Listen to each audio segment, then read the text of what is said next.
तर बघा problem number 3, enter the following transactions in the book in cash book with bank column of Mehta brothers. ठीक आहे, तर पहिल्यांदा बघा बाळांनो, डेट दिलेले आहे 2019, वर्ष आहे 2019, महिना आहे ऑक्टोबर. तर दोन्ही बाजूला ते लिहून घ्या.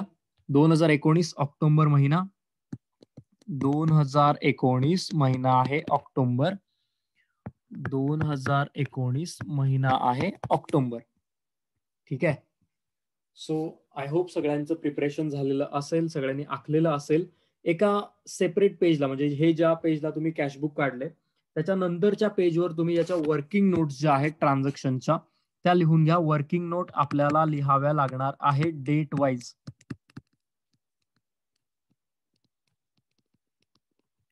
ठीक आहे, आणि यामध्ये खूप कॅल्क्युलेशन्स करायचे आहेत, तर डेट वाईज आपण त्याच्या वर्किंग नोट्स ज्या आहेत त्या इथं लिहून घेणार आहे.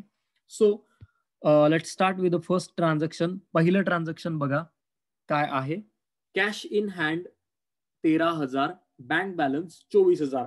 पहिली तारीख आहे आणि या दिवशी बघा दोन बॅलन्सेस दिलेत, ओपनिंग बॅलन्सेस. एक आहे कॅश बॅलन्स जो आहे 13,000 आणि बँक बॅलन्स आहे जो आहे 24,000. ठीक आहे, तर जे ओपनिंग बॅलन्सेस दिलेले असतात मी तुम्हाला सांगितलंय ते लिहायचे आहेत आपल्याला रिसिट बाजूला. तारीख आहे 1, या तारखेला लिहा 2, बॅलन्स बीडी कॅशचा आहे 13,000, बँकचा आहे दिलेला 24,000. ठीक आहे, कॅश आणि बँकचा जो ओपनिंग बॅलन्स दिलाय तो तुम्हाला रिसिट बाजूला लिहायचा आहे. कॅशचा दिलाय 13 म्हणून मी कॅश कॉलम मध्ये लिहिला 13, आणि सिमिलरली बँक बॅलन्स दिलेला आहे 24,000, तो आपण लिहिला बँक कॉलम मध्ये 24,000 रुपये. ठीक आहे, सो यानंतरचं ट्रान्झॅक्शन बघूया. 3 तारखेला बघा काय आहे. Cash sales ₹80,000, cash sales ₹80,000 at 10% cash discount. रोखीने माल विकला 80,000चा आणि विकताना तो 10% ट्रेड डिस्काउंटनी आपण विकलेला आहे. ठीक आहे, तर बघा माझ्यासोबतच लिहून घ्या. तारीख आहे याची दिलेली 3, या दिवशी काय झालं, 80,000चा माल विकला 10% ट्रेड डिस्काउंटनी. म्हणजे काय, तर 80,000 रुपयामधून तुम्हाला 8,000 रुपये, सॉरी यस 8,000 रुपये तुम्हाला तिथं वजा करावे लागतील. 10% येतात 80,000च्या 8,000, म्हणजे तुम्हाला माल विकून पैसे मिळाले किती रुपये, तर पैसे तुम्हाला त्या दिवशी मिळाले 72,000 रुपये. बरोबर आहे, 80,000त 10% ट्रेड डिस्काउंट वजा केला, 72,000 मिळाले. तर ही झाली याची वर्किंग नोट. पैसे मिळालेत मित्रांनो. पैसे मिळाल्यानंतर आपण ते लिहितो रिसिट बाजूला. बरोबर आहे, तर इथं लिहा रिसिट बाजूला. डेट आहे ट्रान्झॅक्शनची 3, टू सेल्स अकाउंट. कसे पैसे मिळाले, तर रोखीने मिळालेत, कारण त्यांनी बँके थ्रू मिळालेत असं काही दिलेलं नाहीये. सो कॅश कॉलम मध्ये लिहा 72,000, narration Bing goods sold @ 10% trade discount. Bing goods sold @ 10% trade discount. ठीक आहे, खाली वर्किंग नोट तुम्हाला दिसते आहे. वर्किंग नोट आणि एंट्रीचं जे पोस्टिंग आहे ते माझ्या सोबतच करा. ठीक आहे, जर कुठला पार्ट तुम्हाला बघायचा असेल तर तुम्ही तुमच्या मोबाईल मध्ये झूम करू शकता, त्यात पण झूमची फॅसिलिटी आहे. ठीक आहे, सो या पद्धतीने आपण याचं पोस्टिंग केलंय. माल विकला मित्रांनो, पैसे तिथं मिळतील आपल्याला. तर हे ट्रान्झॅक्शन 3 तारखेचं आपलं सिंपल होतं जे कम्प्लीट केलेलं आहे. नाव 5 तारखेचं ट्रान्झॅक्शन महत्वाचं आहे बघा. Cash purchases ₹60,000 at 10% trade discount and 5% cash discount. पहिल्यांदा एवढंच बघा. माल खरेदी केला तुम्ही 5 तारखेला 60,000चा आणि याच्यावर तुम्हाला 10% ट्रेड डिस्काउंट मिळालेला आहे. ठीक आहे, 10% ट्रेड डिस्काउंट मिळाला. ठीक आहे, पहिल्यांदा बघा तारीख आहे इथं माझ्यासोबतच लिहून घ्या. 5 तारीख, ज्या दिवशी तुम्ही 60,000चा माल खरेदी केला, जो 10% ट्रेड डिस्काउंटनी. म्हणजे काय, तर 60,000मधून त्याच्या 10% 6,000 रुपये तुम्हाला वजा करावे लागतील. 60 मधून 6 गेले तर माल खरेदी तुम्ही केला कितीचा, 54,000चा. ठीक आहे, तुमची खरेदी किंमत किती रुपये आहे इथे, तर इथे ती खरेदी किंमत आहे 54,000. This is the first step. Secondly पुढं काय झालं, at the time of payment, at the time of payment we got, आपल्याला काही परत पेमेंट करत असताना आपल्याला परत काय मिळाला, 5% कॅश डिस्काउंट मिळाला. ठीक आहे, आपल्याला त्याच्यावर we got 5% cash discount, we got 5% cash discount. मग आता काय करणार, आपण पेमेंट करायला निघालेलो होतो 54,000चं, त्याच्यावर 5% परत आपल्याला डिस्काउंट मिळाला. 54,000च्या 5% किती येतात बघा, 10% येतात 5,400. मग 5,400च्या निम्मे म्हणजे 5,000च्या निम्मे 2,500 आणि 400च्या निम्मे 200, बरोबर. तर इथं 2,700 रुपये तुम्हाला भेटेल डिस्काउंट. तर करा 54 वजा 2,700, हे 2 शून्य आहे तसे, 7 आणि 3 10, 3 आणि 1 4, आणि हे आहे तसे 5. म्हणजे तुम्हाला पेमेंट कितीचं करायचं आहे आता, तर तुम्हाला पेमेंट करायचं आहे 51,300चं.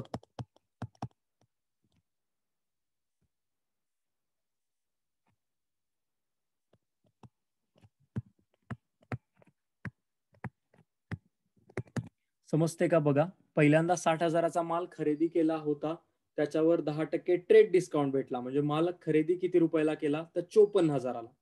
जेव्हा तुम्ही पेमेंट करायला गेलात त्यावेळेला तुम्हाला 5% तिथं कॅश डिस्काउंट मिळाला, म्हणजे 54,000मधून पुन्हा 5% वजा करावे लागतील.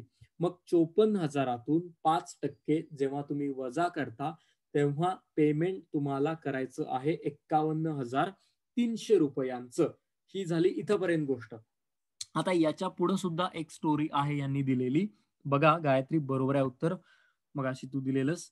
याच्या पुढे पण काही स्टोरी आहे. बघा इथं काय दिलेलं आहे, half the amount was paid in cash and remaining by cheque. आता याच्या पुढे काय सांगितलंय की अर्धी जी पैसे द्यायचे त्यातली अर्धी अमाऊंट रोखीने पे केली आणि अर्धी अमाऊंट आपण कॅश चेकनी पे केली. ठीक आहे, म्हणजे बघा इथं काय म्हणायचं यांना, ही अमाऊंट जी पे करायची आहे याला बेसिकली 2 गोष्टींमध्ये डिवाइड केलं. 50% पेड इन कॅश आणि 50% पेड बाय चेक. बघा मित्रांनो कशा गोष्टी आहेत. नाव 51,300चे 50% म्हणजे निम्मे किती होतं, लेट्स कॅल्क्युलेट करूया आपण थोडंसं. इथं कॅल्क्युलेटर अलाउड नाहीये आपल्याला, स्टील वेळ वाचवण्यासाठी 51,300 चे समान 2 भाग आम्हाला पाहिजेत. तर पहिला होतो 25,650, दुसरा पण 25,650. तर दिस विल बी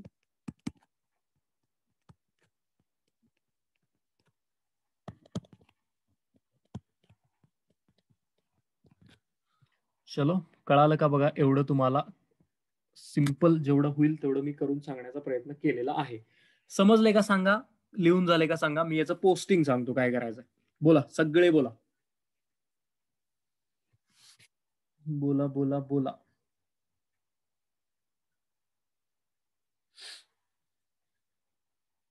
अथर्व झालेला आहे, ओके.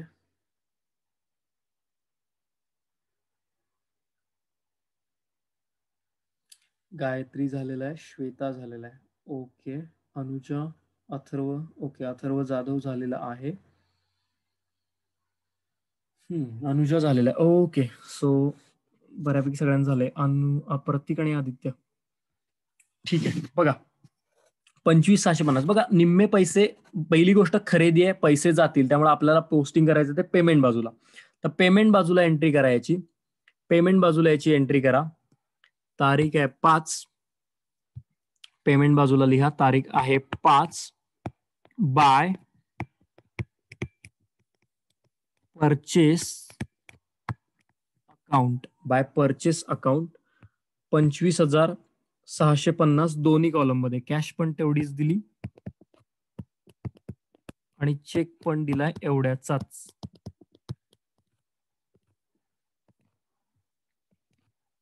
ओके, सो इथं नॅरेशन फार मोठं नको लिहायला, खाली वर्किंग नोट केलेली आहे आपण. बिंग गुड्स परचेस एवढं लिहा.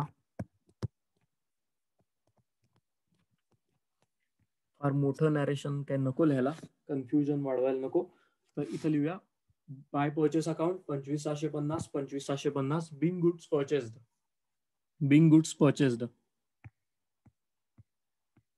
Okay, so this is here 25,650. Check केलं बस. ओके, काय हरकत नाहीये.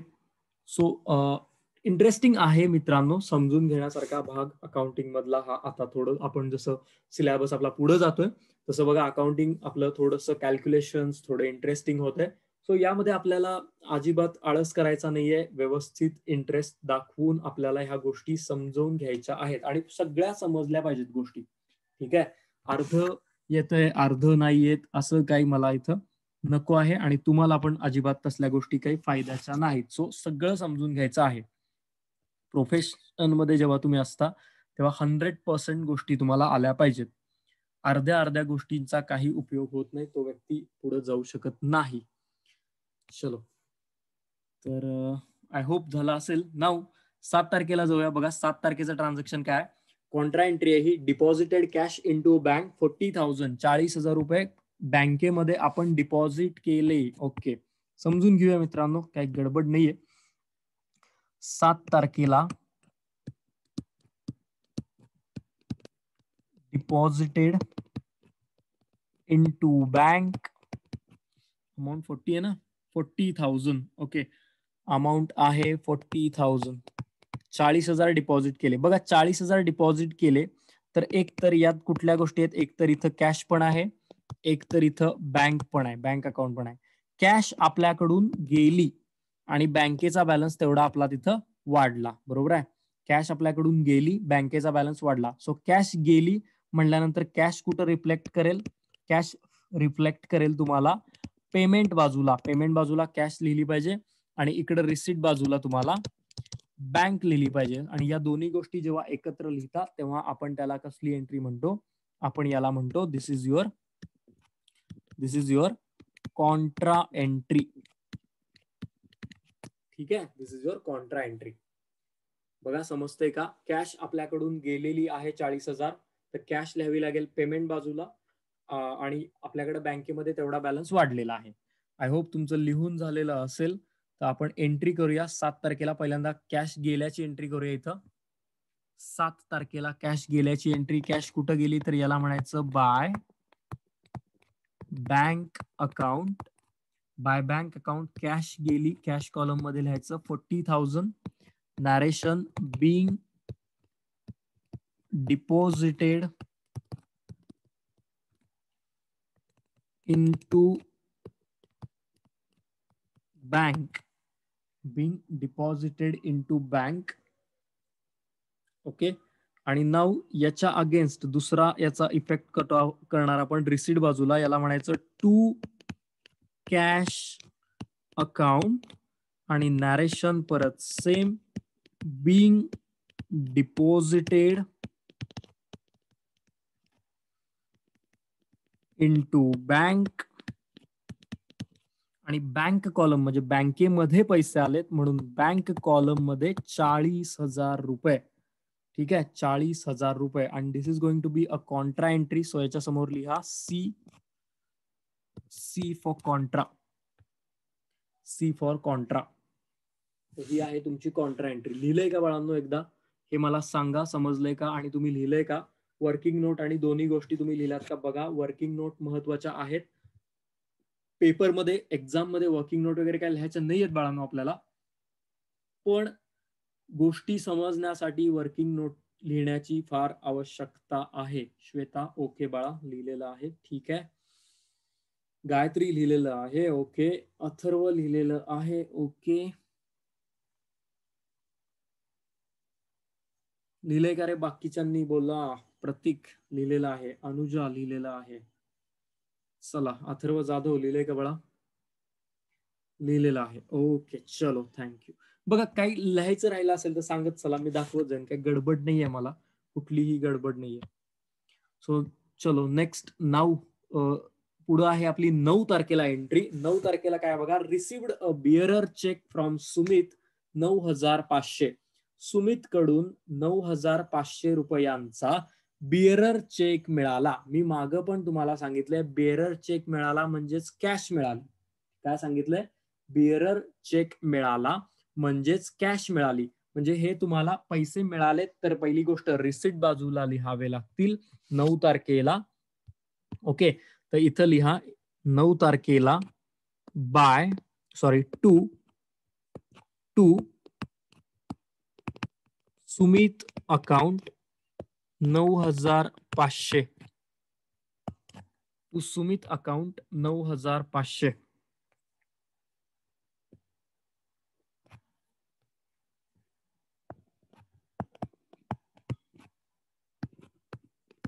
कॅश कॉलम मध्ये का लिहिलं? कारण तो बेरर चेक मिळाला. बेरर चेक मिळाला म्हणजेच कॅश मिळाली. Bing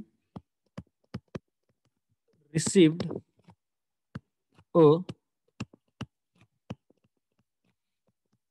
बिअरर cheque. Being received a bearer cheque 9,500. ठीक आहे, 9,500.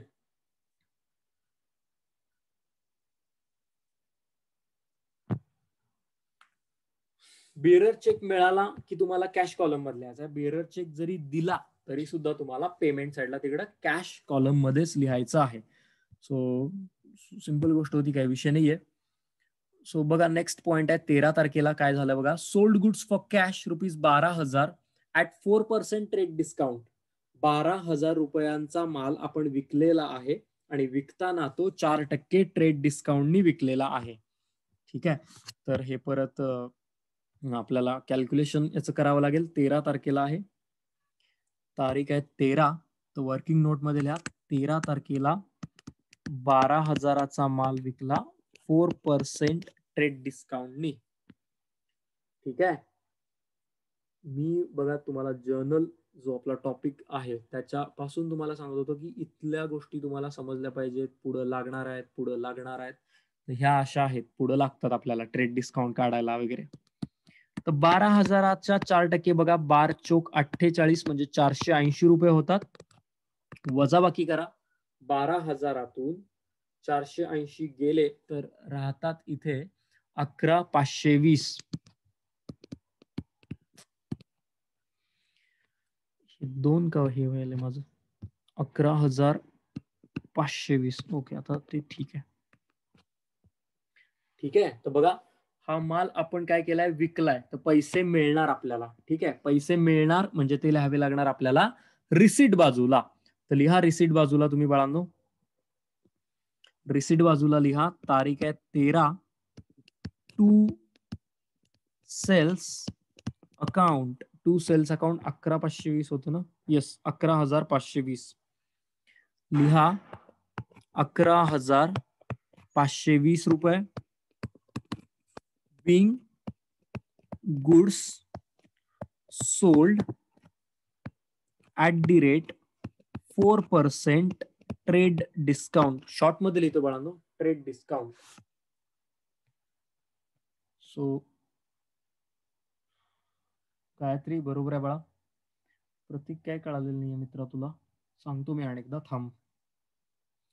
ट्रान्झॅक्शन लिहून घे. 13 तारखेला पैसे मिळाले आपल्याला, माल विकला म्हणल्यानंतर. माल विकलेला आहे 11,520 रुपये आपल्याला मिळणार.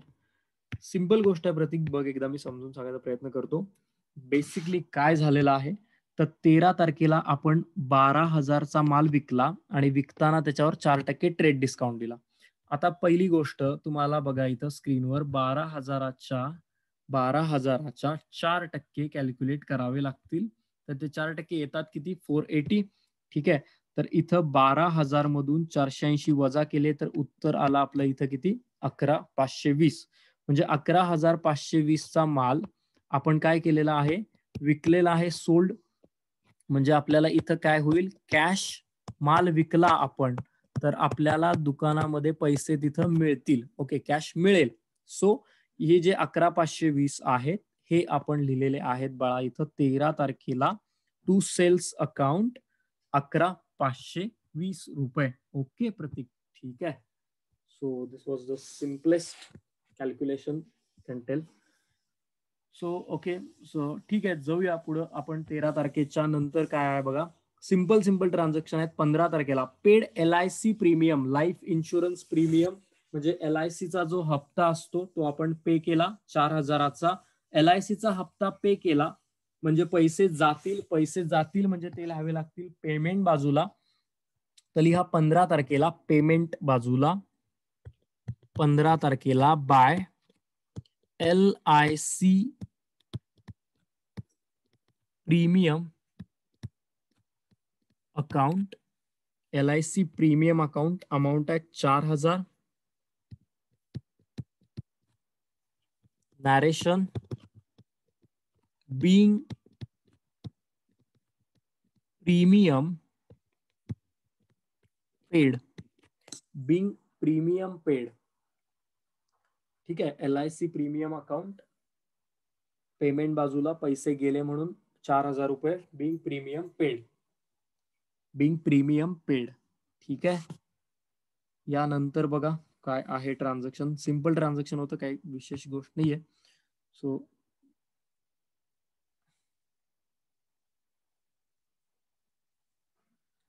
यानंतर दिले 18 तारखेला cheque received on 9 October 2019 deposited into bank. बघा, जो चेक आपल्याला मिळालेला होता 9 तारखेला 9,500चा, तो आपण 18 तारखेला बँकेमध्ये डिपॉझिट केलेला आहे. ठीक आहे, तर आता बँकेमध्ये डिपॉझिट केला म्हणजे यांनी 9 आणि 18 डबल एंट्री, बरोबर आहे, इथं पैसे वाटले. ठीक आहे, डबल एंट्री याची घेतलेली आहे. तर बघा, चेक भरलाय नेऊन म्हणजे ते पैसे आपल्याकडे आले होते, बरोबर आहे, ते पैसे आपण बँकेमध्ये नेऊन भरलेले आहेत. बघा आता पुन्हा एकदा, तारीख आहे 18, तिथं परत काय येणार, तर cash deposited into bank.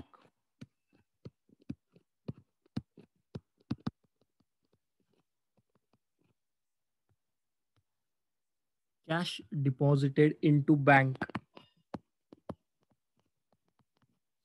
बघा, एक तर आपल्याकडून काय होणार, इथं दोन गोष्टी आहेत, एक तर कॅश कमी होणार, बँक बॅलन्स वाढणार. काय होणार, कॅश आपल्याकडून इथं जाणार आहे, बँकेमध्ये तेवढे पैसे तिथं वाढणार आहेत. ठीक आहे, मग बघा कॅश गेली आपल्याकडून, म्हणून पहिल्यांदा पेमेंट बाजूला आपण लिहूया कॅश गेलेली आहे बँकेमध्ये, म्हणून इथं 18 तारखेला एंट्री करा, याची कॉन्ट्रा एंट्री आहे ही. 18 तारखेला by bank account, by bank account amount आहे 9,500, अमाऊंट आहे 9,500. Narration being cheque deposited. Narration लिहा बिंग चेक डिपॉझिटेड. बघा, तो चेक जो मिळालेला होता पैशाच्या स्वरूपामधला, तो आपण आपल्याकडे त्यावेळेला ठेवलेला होता, तो आपण बँकेमध्ये भरलेला आहे. पहिली गोष्ट, आपल्याकडून तेवढी कॅश तिथं कमी होईल, म्हणून आपण पहिल्यांदा पेमेंट बाजूला एंट्री केली कॅश गेल्याची, by bank account 9,500 being cheque deposited. Number 1. आता तो जाऊन गेला कुठं, तर 18 तारखेला तो गेलेला आहे बँकेमध्ये, तर इथं लिहा टू कॅश अकाउंट, बँकेचा बॅलन्स अकाउंटचा तेवढा वाढेल, तो लिहा 9,500. Narration being cheque deposited, being cheque deposited 9,500. And this is contra entry, म्हणून याच्या समोर सी लिहा, याच्या समोर सुद्धा सी लिहा. Being cheque deposited, being cheque deposited दोन्हीकडे लिहून घ्या. ठीक आहे मित्रांनो, सो यानंतर काय आहे बघावं लागेल. आता 18 तारखेपर्यंत आपलं कंप्लीट झालेलं आहे.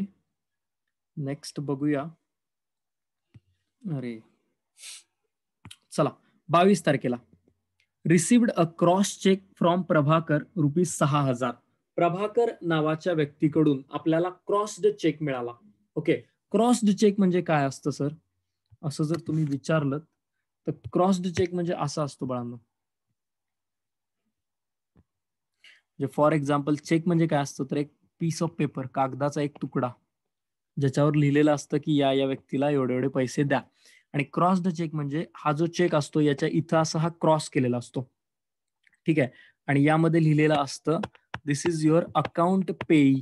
म्हणजे हा जर चेक तुमच्याकडे अशा पद्धतीचा असेल, ज्याच्यावर तुम्ही या पद्धतीनं असे मार्क केलेले असेल, जर रेषा 2 आखल्या, तर याचे जे पैसे आहेत ते तुमच्या फक्त आणि फक्त अकाउंटमध्ये जमा होतात, कॅश मिळत नाही.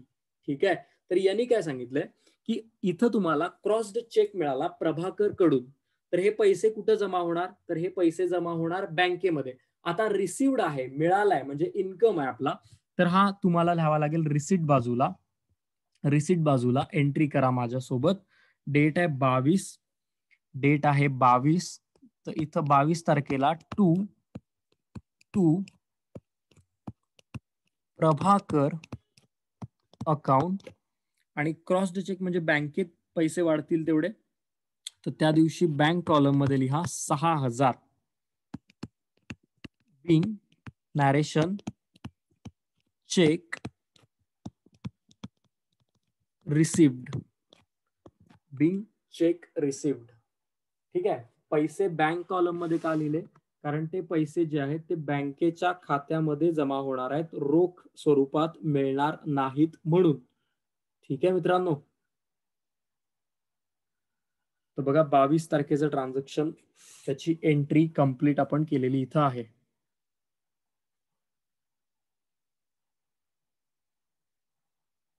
चला पुढे जाऊया.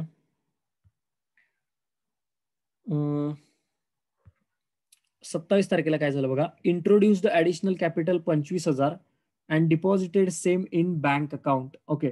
25 तारखेला आपल्याला 27 तारखेला आपल्याला आपण ऍडिशनल कॅपिटल इंट्रोड्यूस केलं, व्यवसायामध्ये अजून भांडवल आपण आणलं 25,000 रुपयांचं, आणि ते त्याच दिवशी बँक अकाउंटला सुद्धा आपण तिथं भरलेलं आहे.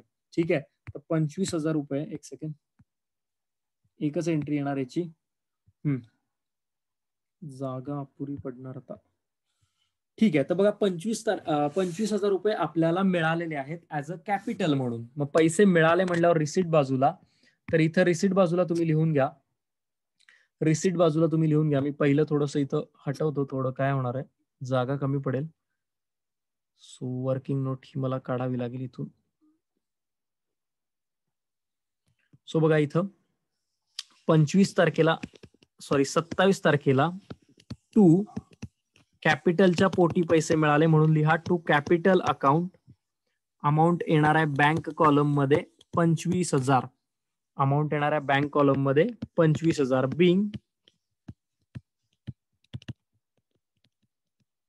Additional capital received. 27 तारखेला टू कॅपिटल अकाउंट 25,000 रुपये. बिंग ऍडिशनल कॅपिटल रिसिव्ड, असं याचं लिहिलंय आपण नॅरेशन. ठीक आहे. असं याचं लिहिलेलं आहे इथं narration. Being additional capital received. ठीक आहे. नंतर बघूया, नंतर काय आहे. 2 ट्रान्झॅक्शन फक्त राहिलेली आहेत आपली. बघा, paid electricity bill 3,000, telephone bill 4,100.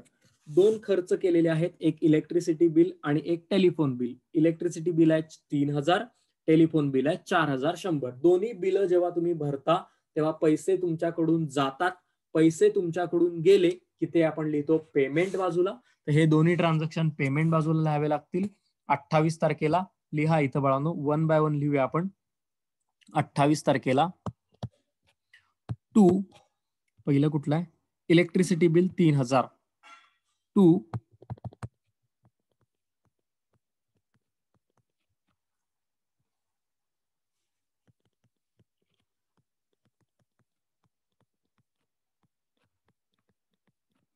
Electricity bill account 3,000. Narration being cash paid. Same दुसरं इथं be to phone bill account, amount आहे 4,100. Narration being cash paid. दोन्ही पेमेंट आहेत मित्रांनो. आपल्याकडून पेमेंट मध्ये पैसे जातात, तर पैसे गेले म्हणून पेमेंट बाजूला लिहिलं. कारण त्याची काय, इलेक्ट्रिसिटी बिल पहिलं कारण आहे 3,000 रुपयांसाठी, दुसरं आहे फोन बिल 4,100 रुपयांसाठी. हे दोन्ही ट्रान्झॅक्शन सिंपल होते, काही यामध्ये कॅल्क्युलेशनचा वगैरे भाग नाहीये. यानंतर एक शेवटचं ट्रान्झॅक्शन आपल्याला बघायचं आहे, काय आहे ते. तर बघा, शेवटचं ट्रान्झॅक्शन आहे 30 तारखेला. Received a crossed cheque for dividend ₹6,250. Dividend मिळाला म्हणजे लाभांश मिळाला, जी आपण शेअर्स मध्ये गुंतवणूक केली त्याच्या उपर एक डिव्हिडंड मिळाला आपल्याला 6,250 रुपयांचा. ठीक आहे, तर 6,250चा डिव्हिडंड मिळालाय, क्रॉस्ड चेक मध्ये मिळालाय, म्हणजे बँकेत जमा होणार पैसे मिळालेत, म्हणजे हे तुम्हाला लिहावे लागतील रिसिट कॉलमला. तर इथं लिहा रिसिट कॉलमला 30 तारखेला.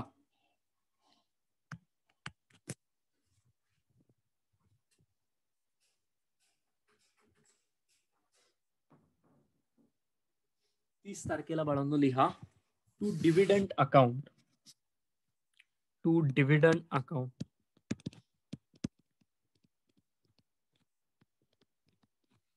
To dividend account narration being dividend received. Amount आहे याची 6,250. तर इथं बँक कॉलम मध्ये लिहा 6,250. बँक कॉलम मध्ये लिहा 6,250. तर आय होप तुमचं झालं असेल सगळं हे करून, ट्रान्झॅक्शनच्या एंट्रीज करून आय होप झालेल्या असतील. काही शंका आहेत का कुणाला, काही कळालेलं नाही का विचारा, मी तुम्हाला सांगतो. जर कळालेलं असेल तुम्हाला तर डायरेक्टली आपण तिथं क्लोजिंग करूया. क्लोजिंग आपला पार्ट राहिलेला आहे तिथं.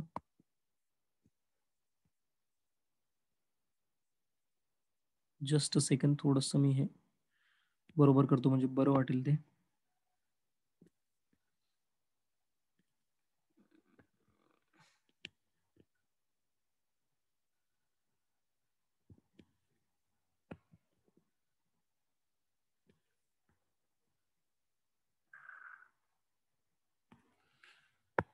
वेळ जातोय फॉर्मॅट मध्ये थोडा.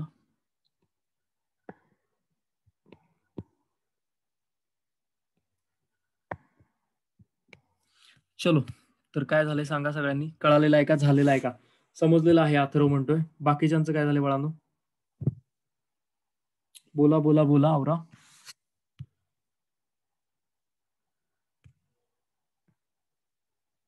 अनुजा झालेला आहे, ओके. श्वेता झालेला आहे, ओके. अथर्व समजलंय, प्रतीक झालेला आहे, ओके बाळांनो. चलो, तर काय हरकत नाही.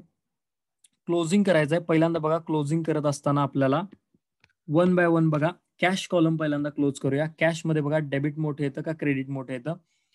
मला असं दिसतंय की डेबिट साइड आपली मोठी येते आहे. ठीक आहे,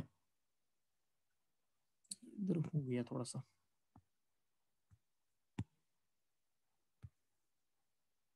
टोटल करावी लागेल डेबिटची बाळांनो. ह्या एंट्रीज मी चुकून तिकडे लिहिलेली दिसतील तरीच घोळ झाला. 25,650.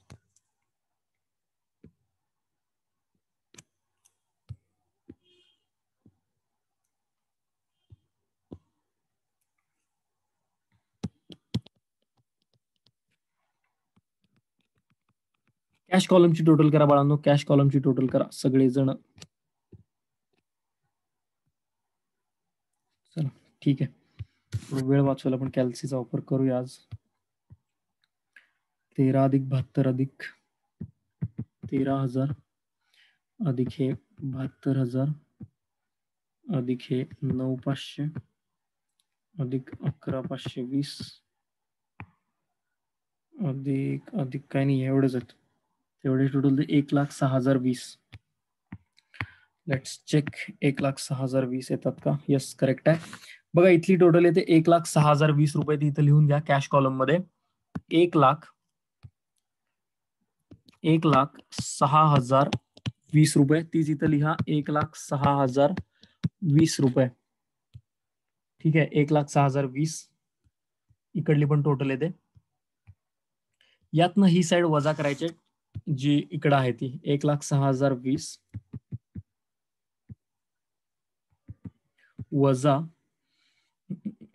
25,650 वजा 40,000 वजा 4,000 वजा 9,500 वजा 3,000 वजा 4,100 19,770 रुपये. 19,000 बघा इथं बरोबर आहे. 19,770 रुपये बॅलन्स राहतो, तो इथं लिहून घ्या.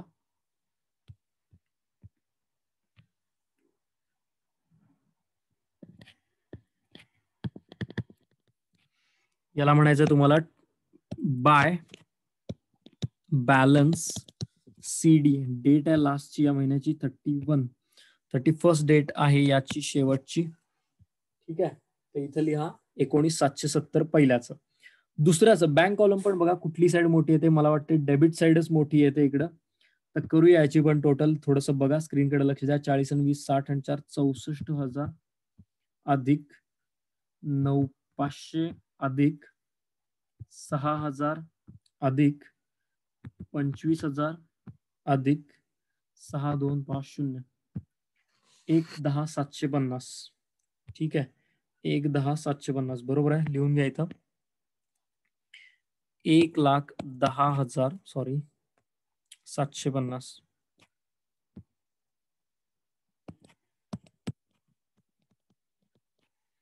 इथं पण लिहा 1,10,750. यातनं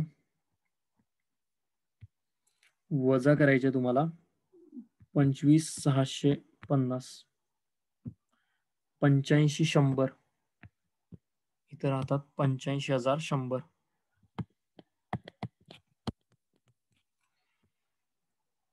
okay, so this is the answer. आपलं हे आन्सर आहे बाळांनो. सो होपफुली समजलं असेल तुम्हाला. थोडं याच्यावर प्रॅक्टिस करावं लागेल. ज्यांना कोणा स्क्रीनशॉट वगैरे काढून घ्यायचा आहे याचा, ते घेऊ शकतात. थँक्यू.